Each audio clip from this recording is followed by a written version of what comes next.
Hello, this is Giselle Gamby, business and life coach and proud host of the Intuitive Pull podcast.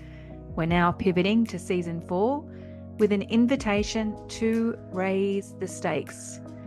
I know I was made to remind people to raise the stakes, to seize, to claim and execute the vision that you've intuitively seen, and to never accept the crumbs. What would it mean if you raised the stakes in your own life? What would you say yes to? And what would you say an undeniable no to? Be inspired, be agitated, be activated, and most of all, hold this truth, that when you raise the stakes, the quantum field will show you dreams you didn't even know you had.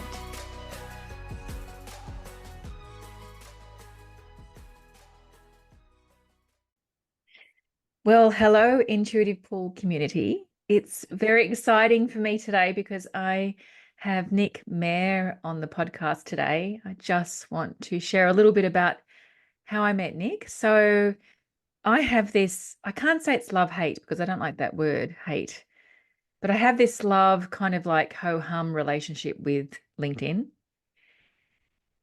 A lot of the stuff that I read just means nothing to me. It doesn't matter to me. And then every now and then I'll bump into somebody like I did with Nick, where I'll pay attention. And the reason why I'm paying attention is because there's such authenticity there and humor and vulnerability. And I get to feel the person. I get to feel like I'm meeting them. And it piques my curiosity. And every now and then I might have this feeling to send them a little message, which I did with Nick, to say, I'd love to have you on the podcast. And most of all, what I'd mostly like to do is actually connect with you. So we did that earlier this week and we had such a lovely conversation. And so here is Mair. Well, we set the bar very high. So thanks for being on the podcast. Pleasure to be here. Yeah.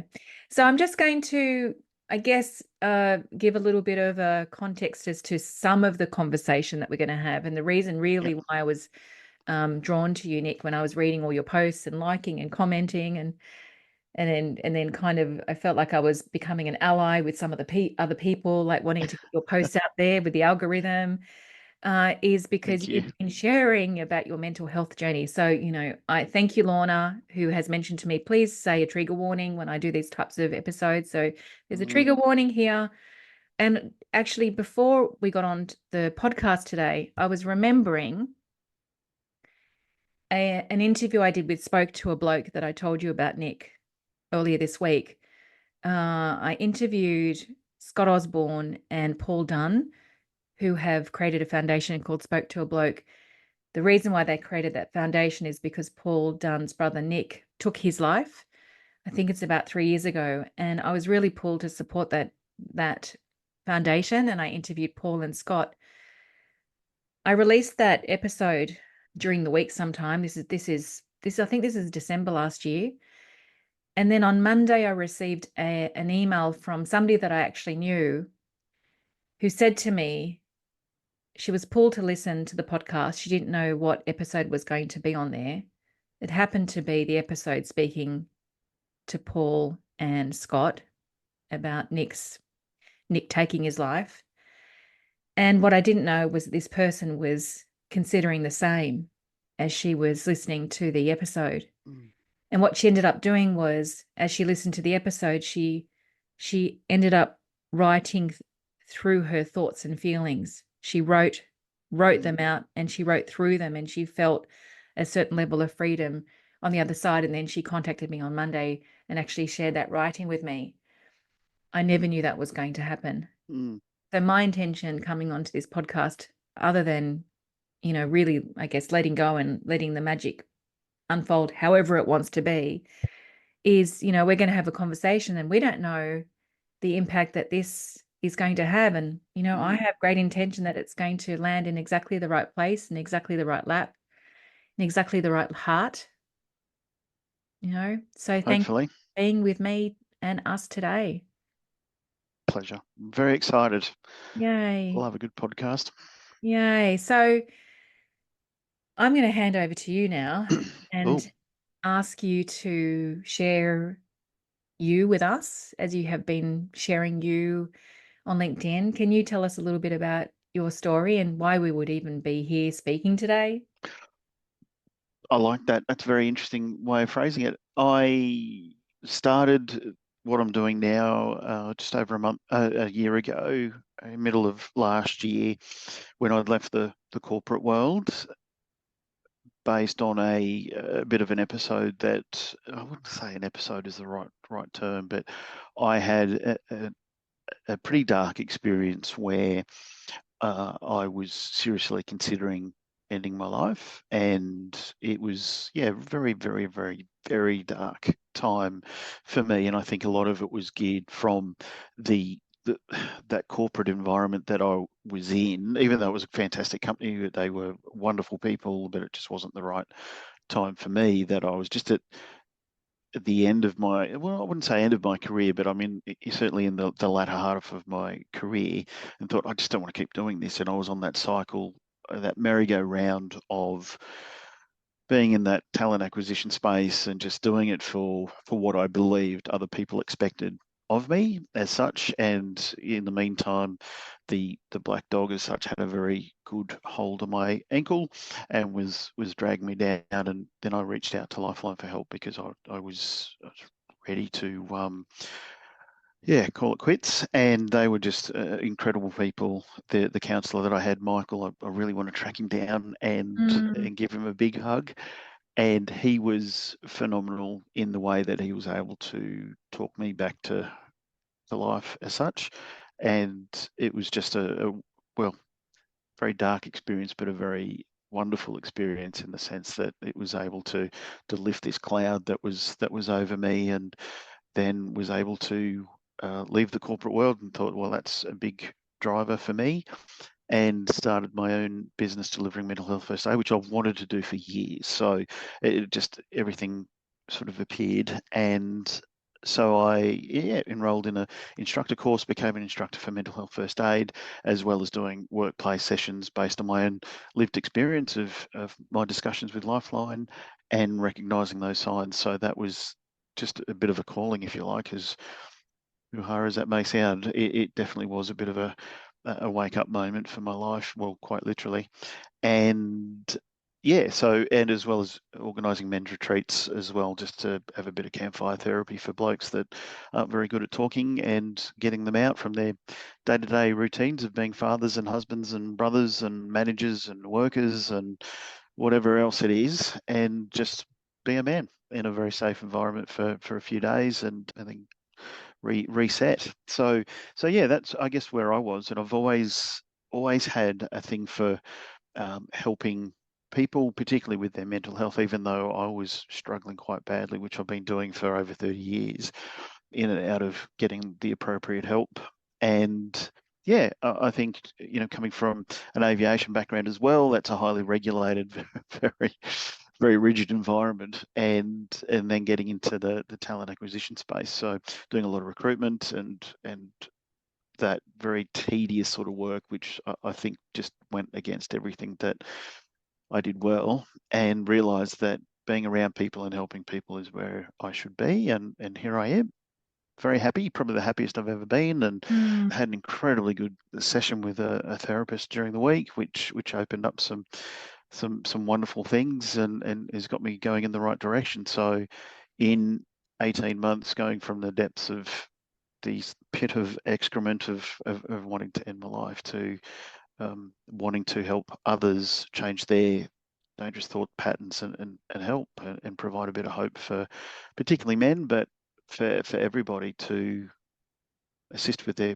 mental health, and show them that, hey, you can survive and thrive as such. Not that I actually attempted it, I was one step away from it as such. So I was very lucky that I didn't go down that path because of Lifeline, and very grateful to them. So I really want to be able to provide to people that vulnerability and openness to encourage them to open up, and hopefully talk and diffuse that angst that might be overcoming them, Mm. and give them that opportunity to know that, well, if a guy like Nick can do it, then anyone can do it. So, Mm. and just tapping into what I do well, and that's being around people and helping them and talking to them, and being able to, I'm not going to say judge, but being able to read people.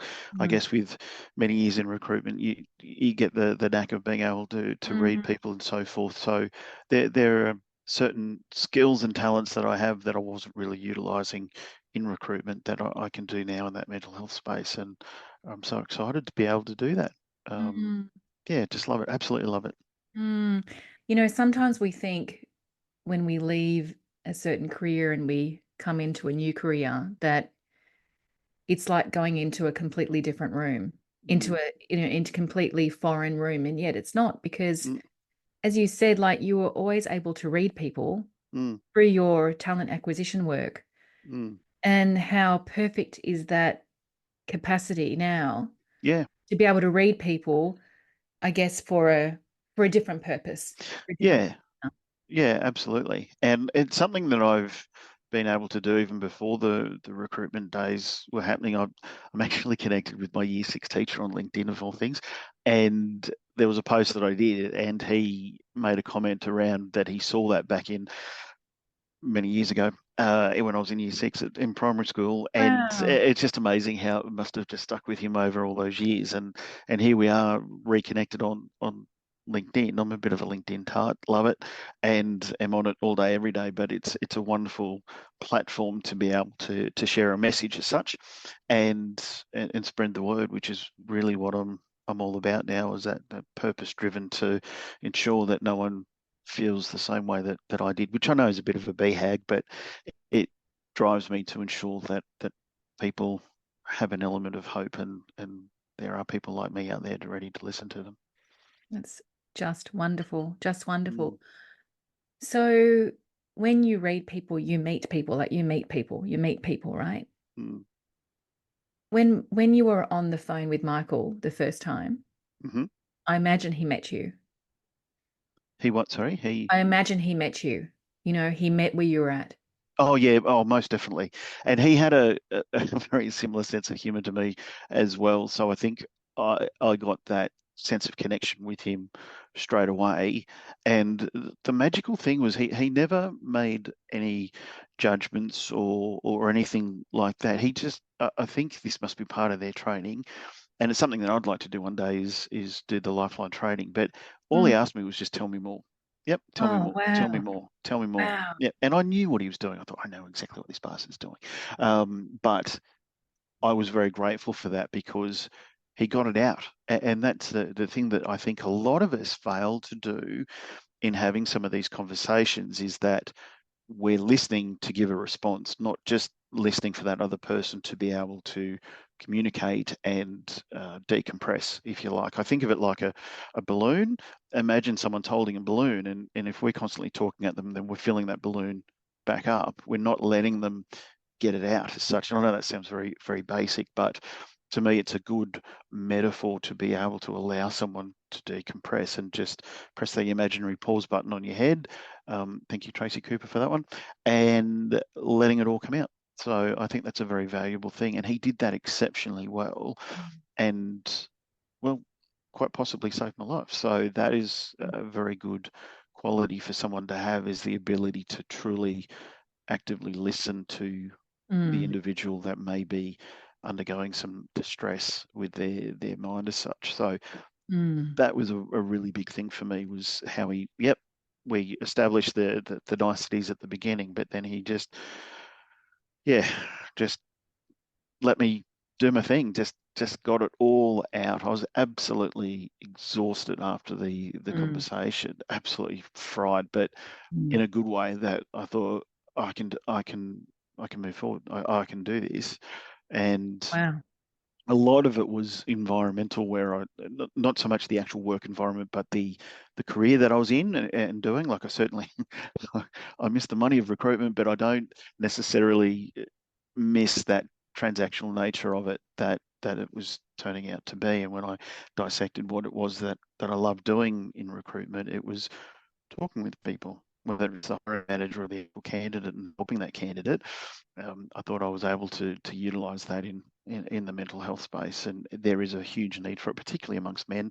And there's a lot of groups out there now for men to come together and talk. And I did my monthly Mary Meander this morning up Mount Cootha here in Brisbane. Can So you explain that a bit? Because I know what yeah, that means, but I don't think the listeners yeah. you So about it. every month, the last Friday of every month, I invite people to join me to walk up Mount Cootha here in Brisbane, which is about just over 5Ks in total, about an hour to do the walk. We go up to the summit, take the obligatory selfie with Brisbane City in the background, and then we walk back down and then catch up for coffee afterwards. So next month is the 4-year anniversary of that. So that's been going for 4 years. The last Friday of every month for the last 4 years has been getting people together out in nature, moving and connecting and talking with each other. And there's only a couple that I've missed due to illness.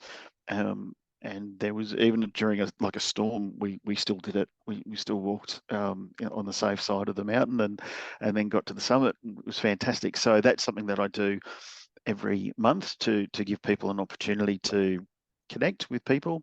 And every second Wednesday of every month I do the Palmy Army Club, which we started out doing a men's book club, a bit like a tough guy book club, but different in the sense that we were going to be doing non-fiction books, but no one read the book. They were just more interested in turning up, having a beer and a palmy, or palmer, as they say in Melbourne.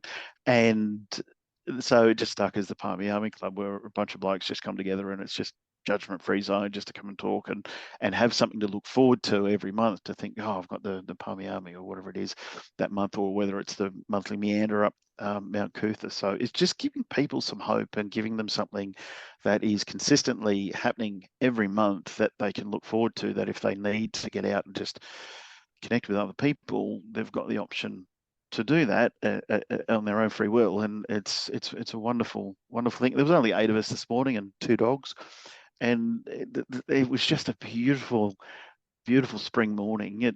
All the humidity had blown away, and it was quite breezy, but it was just beautiful up the top, looking down over the city and just thinking, so worth getting up at an ungodly hour to see this. And so yeah, next month we've got 4 years. So I'm hoping to get the Mayor of Brisbane along, Adrian Trenner. I've been stalking him and trying to get him up for the 4-year anniversary. So we'll see if we can get him for that.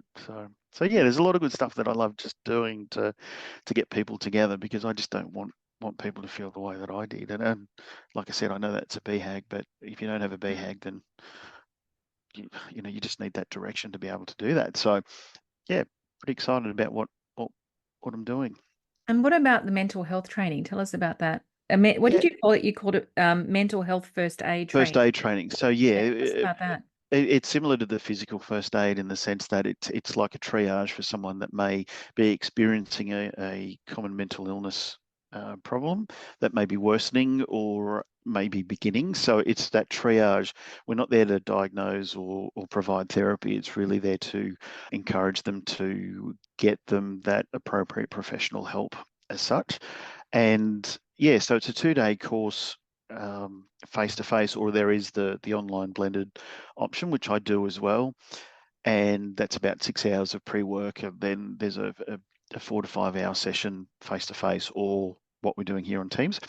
And so it gives people the tools to have those conversations, those very awkward conversations, and particularly around suicide as an example, which I've used this in real life outside of the classroom with somebody that I know that was suicidal, and I had to ask them directly, are you considering suicide? Which I thought would be one of the hardest things to ask, and it is in the lead up, but once you ask it, it's like the floodgates open, and they feel that, oh, someone knows what I'm going through, or Mm, it's an amazing experience, and I wouldn't wish it on anyone, but it is an experience that you potentially could have saved someone's life by mm, asking them directly and mm. clearly, are you thinking about ending your life? And it is just that, as one of the videos on the course said, it's just a conversation. It's nothing to be worried about. And Yeah, so it's really giving people the tools to be able to have those conversations and feel confident, I think, is probably the most important thing.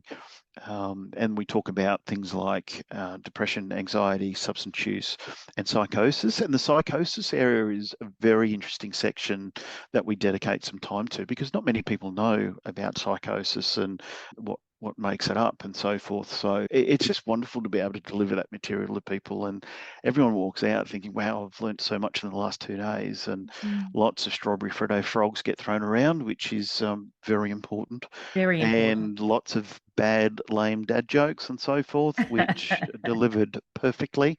But just try and make the material a lot more digestible by lightening it up with a little bit of humor, but still respecting, how important it is to protect your mental health as such. And people get homework around self-care that they must dedicate at least 15 minutes to doing something exclusively for themselves. Most popular one so far has been a bubble bath and a bit of Michael Bublé. And that seems to go down quite well, because people think, oh, I haven't really done that with, being a parent, or whatever it is that they're doing. They tend to lose sight of themselves, and that element of self-care is something that is easily pushed aside, and people don't do it. So that's part of the homework, as well as phoning a friend and going deeper than the superficial, why you're friends with me, oh, you make me laugh, or you're incredibly good looking, or whatever it is.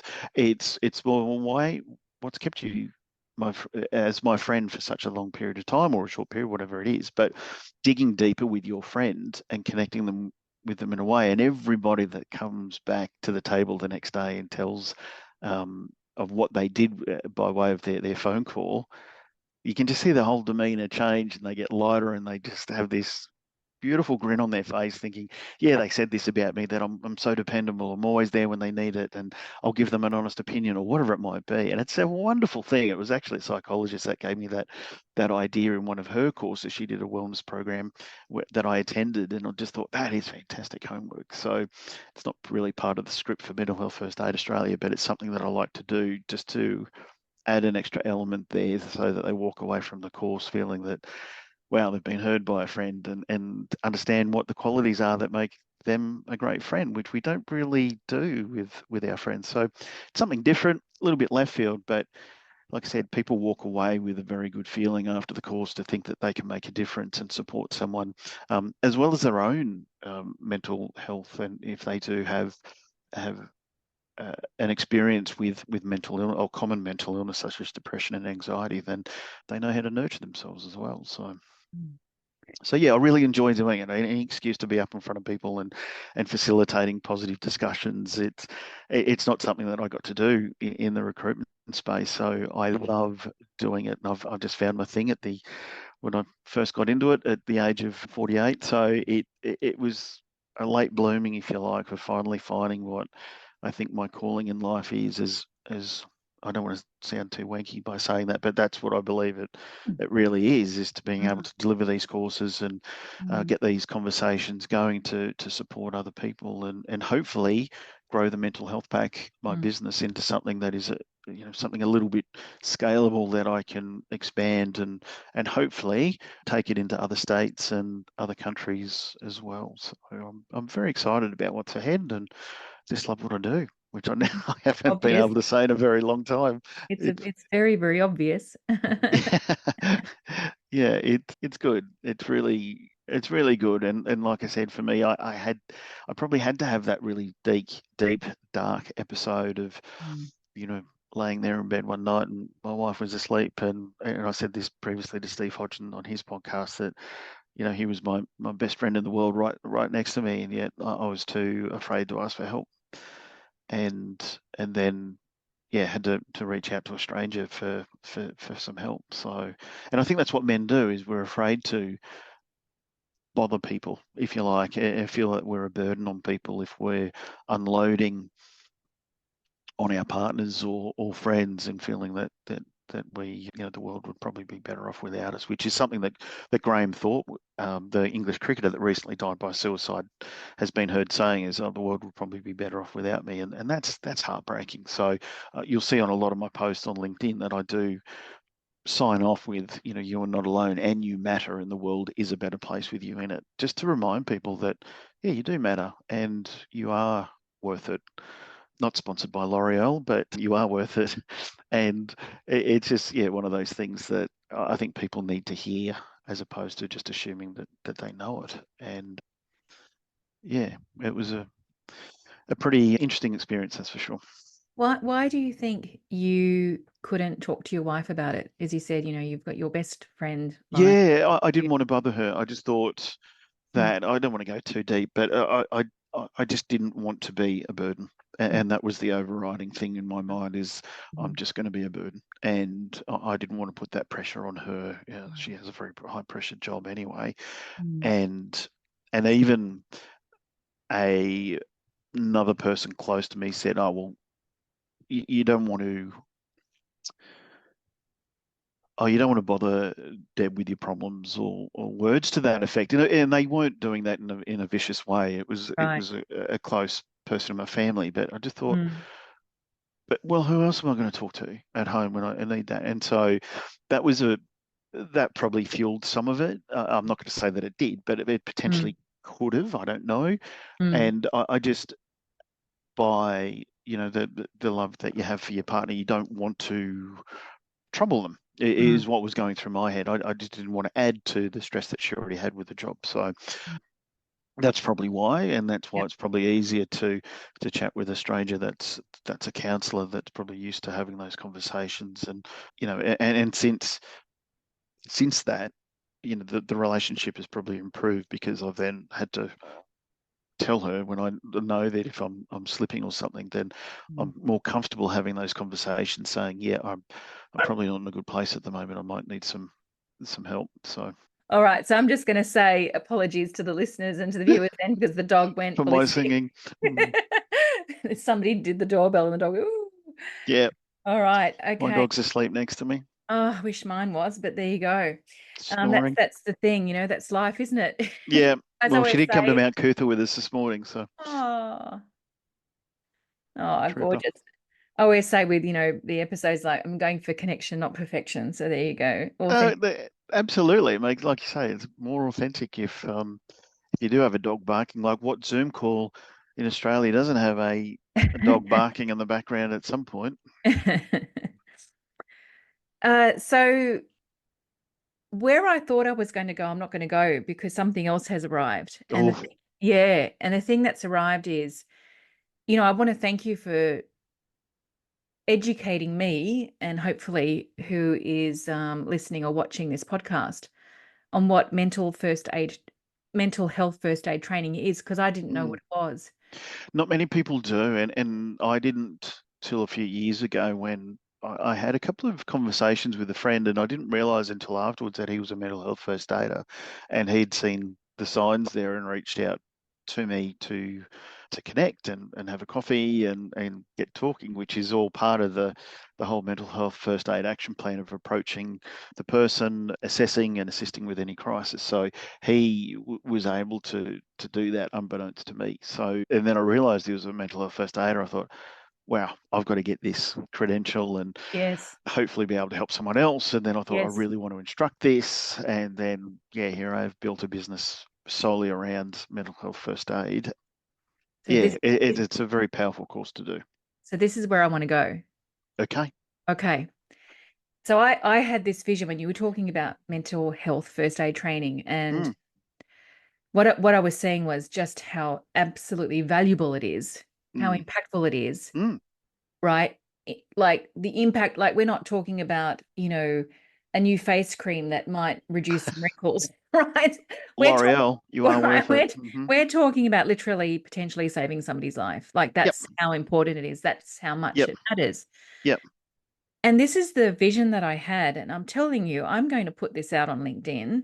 Mm, Imagine if corporates, as part of their OH&S policy, HR, ex-HR mm. background here, their occupational health and safety policy. Imagine if mental health first aid training was what every employee had to do.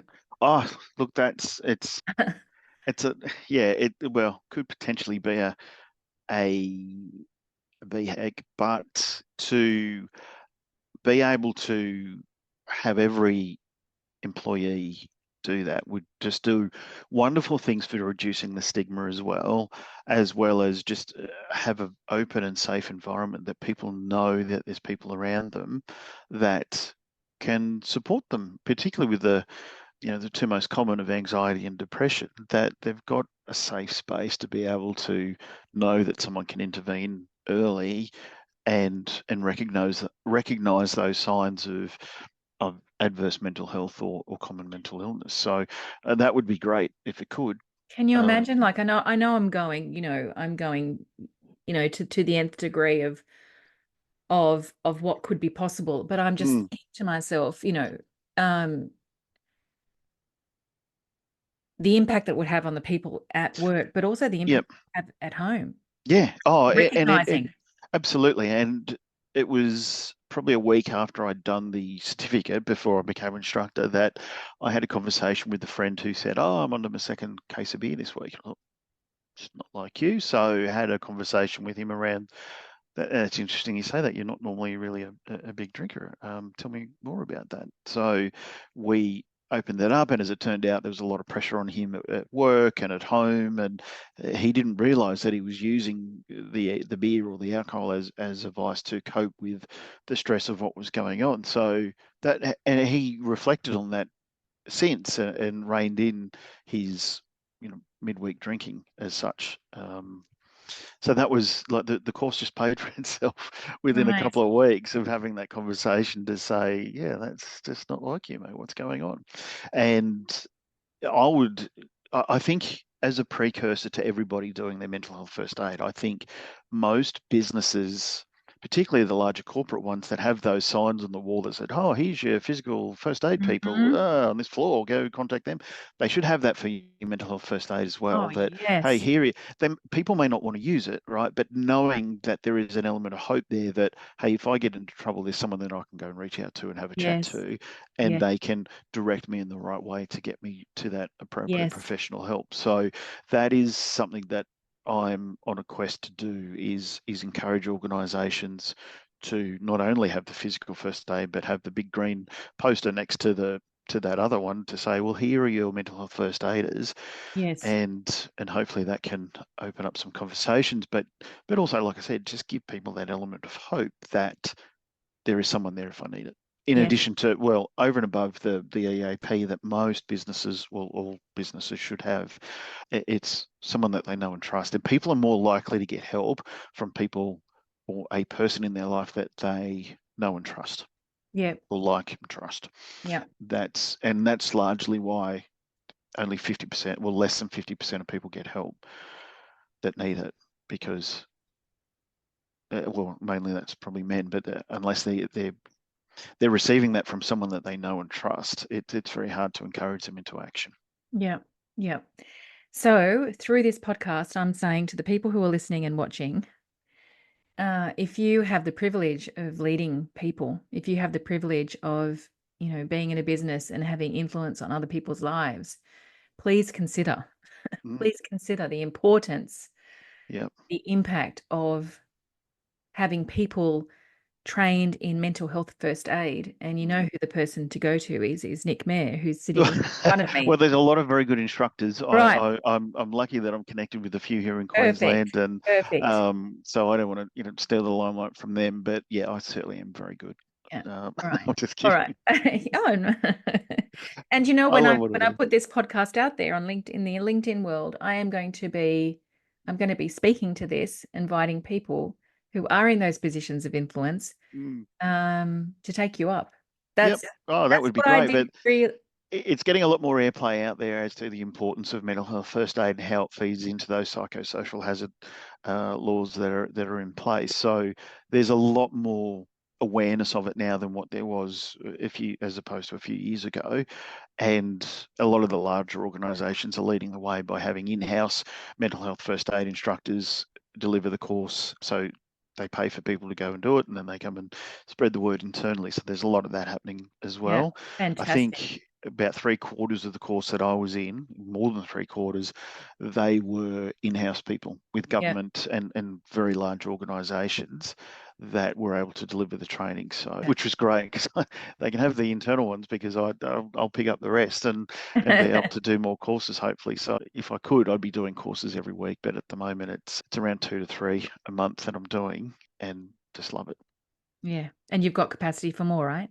Yeah, definitely. There you The go. thing is, though, that after delivering a 2-day course in person, I blank out my calendar on the following morning just so that I've got that my own self-care Yes. decompression that I can go and hit some golf balls at the range or something just to help just get back to reality, because a lot of the stuff we do talk about is quite heavy, Yeah. and even though I've done it quite a few times, I still need time to myself afterwards just to reset, because it, Good. it can be quite heavy, and I use a lot of my own examples in there as well, of my own lived experience, just to really emphasize the point at times. Not a lot of examples, but I certainly do add that in there, so that's all good for me, because that's building my own resilience as well.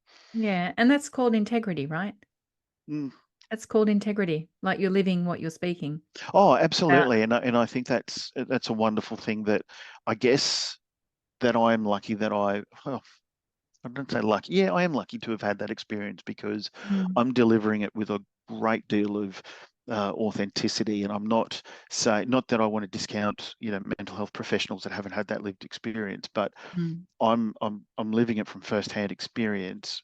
Sorry, I'm delivering that material with first-hand experience in a way that I believe is quite digestible for a lot of people, and people mm, can relate to.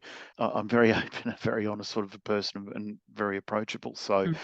I love that I have that opportunity to be able to make a difference, as opposed to, let's say, someone that may be in a teaching capacity that has no lived experience, and it's just material, if that makes Yeah. sense. And like I said, I don't want to discount Yep. particularly people within the in the health industry that may not have had lived experience, but are still exceptionally good presenters and facilitators. But I think the advantage I have is that I have that lived experience, and I have a real genuine love of people and helping them. So that lived experience probably is the discriminator for me, that To me, people that's can appreciate the fact that, oh, thanks for sharing. Like, that's a hard thing to share. And I thought, it's not a hard thing for me to share anymore, but it does help re-emphasize the need for mental health first aid when they're doing the course, when they hear these first-hand experiences and think, wow, it's coming from someone that's been there. And even there's a lady here in Brisbane, Donna Thistlewaite, that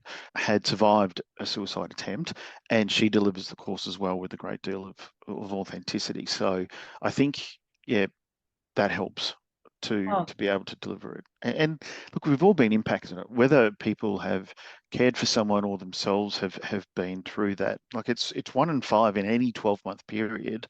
I think it's a little bit higher. World Health Organization says 1 in 4. The Australian Bureau of Statistics say 1 in 5, but I think it's more 1 in 4, because the Australian Bureau of Statistics stat of 1 in 5 is geared at households, not jails, not hospitals, not aged care, not homeless people. So I think that's where we're missing that, and that would yeah. increase the rate within Australia. It could be even as high as 1 in 3, and I'm speculating, but I think it's a lot more prevalent than what we Yeah. think. So, Yeah. Yeah. um, You yeah, know, the piece around authenticity for me, like that's the fact that you have the lived experience for me is the highest qualification that you can have to deliver this work, yeah. right? There's no Well, higher yeah. qualification than having lived Yeah. and Well, moved if I through. had my time again, I would have definitely studied psychology at Yeah. university, not the cornflake packet Bachelor of Aviation that I have. I would definitely done psychology, and I'm exploring some courses to do a grad dip in psychology, just to give me a little bit of academic street cred, if you like, to deliver these courses, and as part of the mental health pack as well. So yeah, Awesome. lots to do. Awesome. Well, thank you so much for sharing you with us. Pleasure. Thank you for teaching us about mental health first aid training, and my goodness, the impact that has and can have. The more people who are trained in that and know how to hold those conversations and those situations because they're happening all the time. Yep. Yep. So thank Absolutely. you. Thank you. And for those who have listened or watched this, and again, if you're in a position of influence, I highly, highly recommend to get in contact with Nick. All of Nick's details will be in the show notes. And, you know, if there's been some other magic that's been created that we don't know about, I'd love to know about it. So please message, email. I can share it with Nick as well. And yeah, just really grateful for you sharing yourself so openly. And may this have many wonderful ripples. Hopefully, let's hope that someone, even if it's just one person that's changed their opinion, or let them know that there is hope out there, then mission accomplished. That's just Exactly. what we're here for. Thanks. Thanks, Nick. Thank you. Absolute pleasure.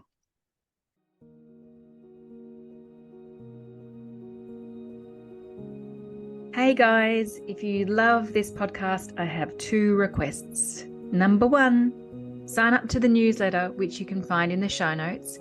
Sharing is one of my superpowers, and there is only so much that I can share through the medium of podcasting. And I have very big plans this year to be radically generous to you. So sign up to that newsletter where you'll be able to receive a whole lot more that I trust will be super valuable to you. And number 2, I'm a massive referrer of the people I love to the people I love. Please share this episode or podcast with the people you love, and let's create some more breathtaking ripples of impact.